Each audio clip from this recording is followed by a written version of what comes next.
Well, grounds to first to end the inning. Goslin was nice. That's 3 innings and no-hit ball with 4 Ks. Would end in a 6-6 tie. How about the Angels and Cubs? Shohei Ohtani. This happened a lot last year because nobody wanted anything to do with him after June.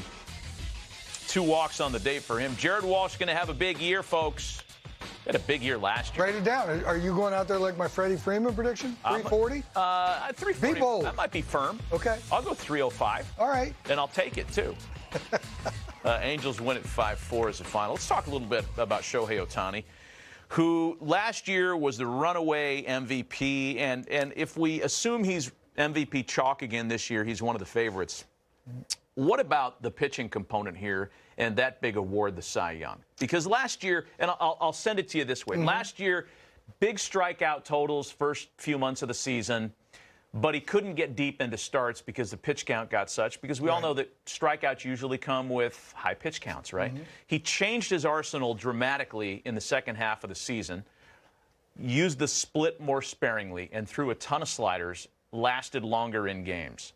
In other words, he can do whatever he wants. Is he a Cy Young contender for you? Well, he does seem to be able to do whatever he wants. Let me throw it back at you this way. First of all, the MVP race. He should be MVP chalk for the next 5 years if he can make 25 starts and DH in enough games where he hits 280 with 30 homers. He doesn't have to do the things that he did last year offensively or even on the bump, because you would think you combine those 2 things that I just did, above average and above average at 2 different locations, pretty much makes you the MVP chalk because nobody else is doing it. Right. And then somebody will get bored writing his name in and give it to somebody else. Hate how that happens. Can he be the Cy Young? The answer, yes, because his stuff is there. I just don't know with his 130 innings pitched. Can he make a jump up there to be clear-cut, okay, that's the best pitcher in the game? I think his stuff certainly could be the best pitcher in the game, but I don't know if he's going to put the innings out there because he hasn't shown me. I'm still in this undecided zone somehow, some way. Can he be this unbelievable 2-way guy? Even though he should be the MVP because he's going to do him slightly above average, even on a bad year. But the numbers that he has to accumulate as far as being on the mound, I don't think he's ever going to be the top guy in that category with 130 innings pitched. Yeah, and I don't know that you can realistically bank on anything north of 25 starts in 150 innings. Right. Somebody like this, or anybody for that matter, in the way today's game is strategized. Keith, what were the thresholds last year, and what were the King Felix numbers when he won the Cy Young? Because that was the year that for many of us it changed. You know, he won without victories, but with bigger ancillary stats. Yeah, Felix obviously had a lot of volume. That was always his thing, very durable. It was the wins that was kind of the talking point there. But quickly on this conversation, just to go back to the MVP, he's plus 350 to win the MVP. That is chalk, as you guys said. And he's plus 2,000 for the Cy Young, which puts him just outside of the top 15 in the American League. Matty, my question for you, Bill talked about those volume numbers.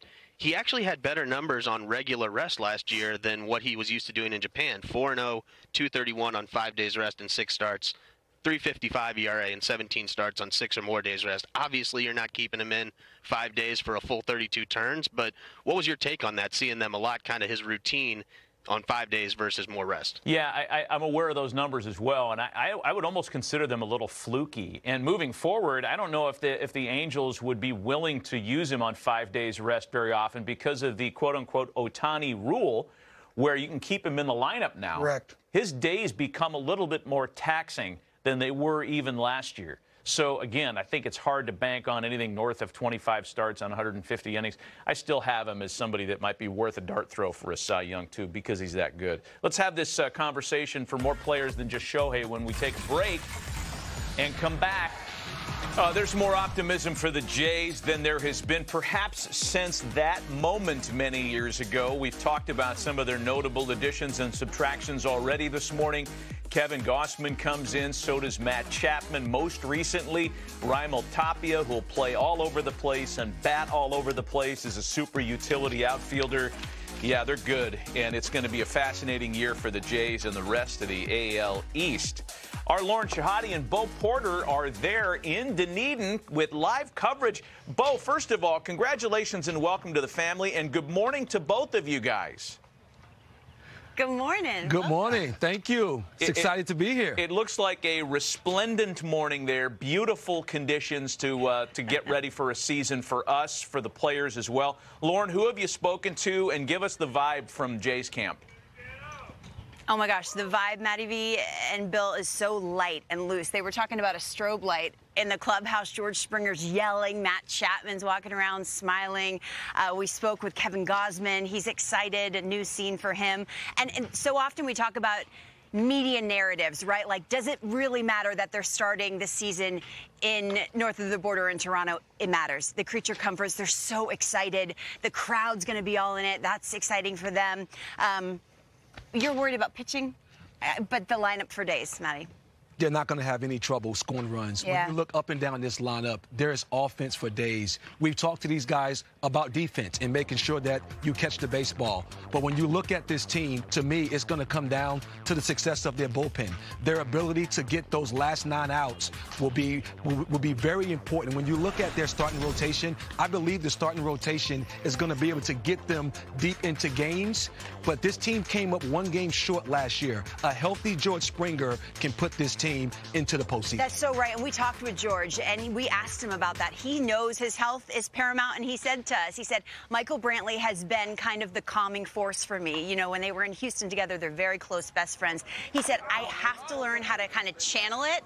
I can't go all out for 162. And we said, who are you kidding? You're George Springer. That's what makes you you. He said, I know. I'm probably going to dive headfirst into the wall in our spring training game today. But he said, I'm trying because I know my health is important to this club. So I want to walk our viewers through Lauren and Bo's excellent adventure through the Grapefruit League, because today you're with the Jays. Yesterday you were with the Twins, and I know, Bo, for you, it must have been fun to visit with Carlos Correa, their new star, shiny attraction. And it's interesting, I think, for our viewers to understand that Carlos arrived in Houston right after your managerial run there. So you've got some real perspective on his add to the Twins.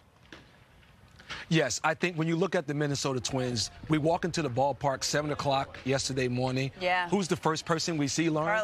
Carlos Correa. He's stretching. He's in the cage. I think that it was a perfect signing for the Minnesota Twins. You look at their young core, bringing in a proven superstar like Carlos Correa, have that team poised and ready for a big run. I feel like we know a lot about Carlos Correa, but if you look deeper, we were talking with him yesterday. He was a valedictorian of his high school. I didn't know that. He talked about how his dad worked 4 jobs because he wanted to learn English and he wanted to be on this stage. He's very grateful. He's still very humble. He was the first one there. And he talked about how he has kind of a responsibility. His parents got him here, and he knows what he needs to do. The Minnesota Twins, it's no secret, they've had trouble winning postseason games. They've been there, but they haven't won, and they know bringing in this proven postseason superstar is going to get them there. So he's kind of worked right in and leading the charge already. Lauren, tomorrow you get to go to see the Nationals. How are you going to control yourself, keep your fandom at bay when you go see the Nats? Bill, I've been asking, who are we getting? Who are we getting? Can we get Juan Soto? Are we going to get Dave Martinez? Is Mike Rizzo there? They're like, relax. It's day of. You don't need to prep 4 days in advance. I'm tempering my excitement. Nationals tomorrow, and then the Marlins before you guys wrap it up. But we just started visiting with you until we got a phone call. We have someone else who wants to weigh in on this interview as well. Do we have? Yeah. Let me guess. It's Harold. Right, that's right. Harold, we've got Lauren Shehadi and Bo Porter. What's happening, brother? How you doing? Man, I tried to call you. Did you change your number? Yes. Do you have? It's a beautiful day there. Do you have a question for Bo? What is your advice for lawn care for somebody who has that great lawn at their yard? What's the question now? What is your advice for lawn care for somebody who has that great lawn at their yard? Don't ignore him, Bo. Ignore him, please. If you want lawn care, well, you know, I can call Hilario. He's the lawn care guy that takes care of my house. He's really good. Hilario. Call Hilario, Harold. You know they're with his first day. Harold, Hilario. Harold, they're with the Blue Jays. I love Canada. I know you do. Anything for Lauren? Not sleeping on the sweater either, She's wearing a jacket. Nice. All right, get out of here, man. Adios. Forget it. We got rid of Harold. We hung up on him. Come on. Hey, guys, good to see you. I know you're having a good time covering the Jays there. It looks like a really nice day to be out of a studio, also known as the casino that we work in here, with no windows or doors or fresh ventilation. So enjoy your time out there. And I'd say we'd visit with you tomorrow, but it's a Saturday, so we're not going to visit. No, we're not. So you'll be off. Lauren Shahadi and Bo We're Porter. going to dinner at 4:30, Matty V. I know you'll appreciate that. That is so Shahadi. She's going to hit the soft foods buffet. Early dinner. She's going to bring the median age down by about 30 years. Dude, it's done eating 4:30. Red Lobster's packed. It's hard to get a reservation at 4:30 here. I believe it. I believe We'll it. make it happen. Try the Cobb Then salad by at 7. Luby's. It's awesome. Good to see you guys. Thanks. Okay.